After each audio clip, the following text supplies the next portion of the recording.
So we have a 3-person audience for today's speech.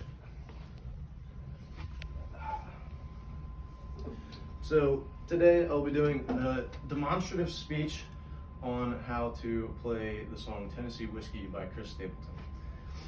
So does everybody here think that playing the guitar would be a pretty fun skill to have? Yeah, you're teaching me. So this is a really good song for beginners to learn because it doesn't really involve any complicated chords. It's really just sliding and plucking one string at a time. Like, you really don't have to do much.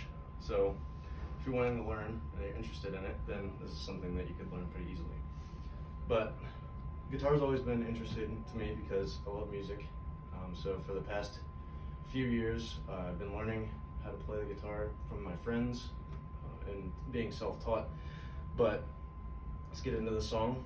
So first things that we want to know are, we have frets here. So we're going to need to know, we got 1, 2, 3, so on. Just these little boxes on the guitar that go down the neck. So we also have each individual string starting at 6, which is the thickest on the top. It goes 6, 5, 4, 3, 2, 1, all the way down to the thinnest, which is the most high pitch. So for this song, we're only going to be using the 6th and the 5th string. And for the beginning of the song, you're just going to pluck the 6th string open. Open means that you're not pressing down on anything. So you got open for the first. The second is going to be 2nd fret, 6th string.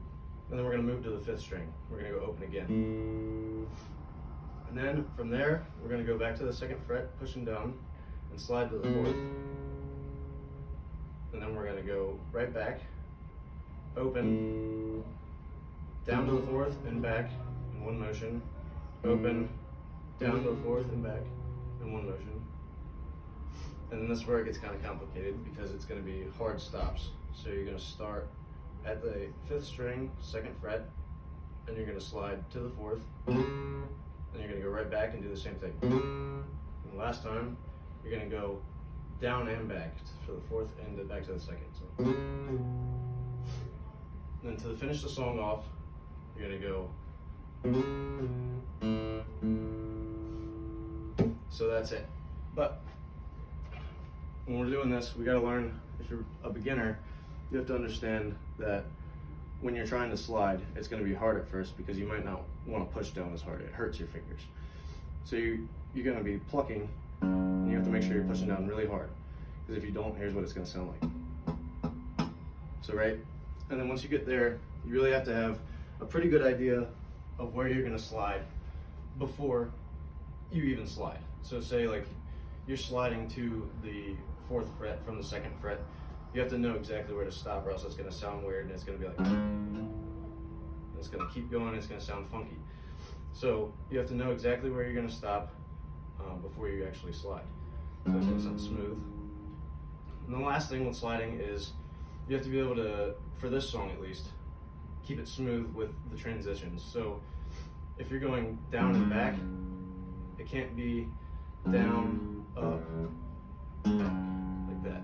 You're not going to take your finger off the string at all.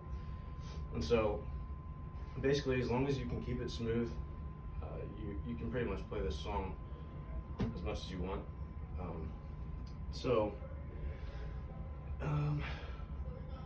Then when you're wanting to put it all together, basically all you're going to need to do is repeat those steps from the beginning, learning all the chords as many times as possible until you get what you want out of it, as many times as it takes. So as that goes on, it's going to sound something like this. You're going to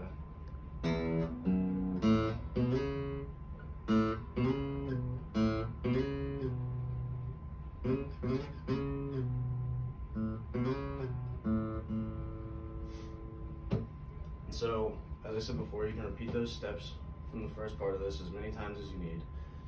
And I want to thank you for coming out to watch my speech today. And I really appreciate you coming to watch.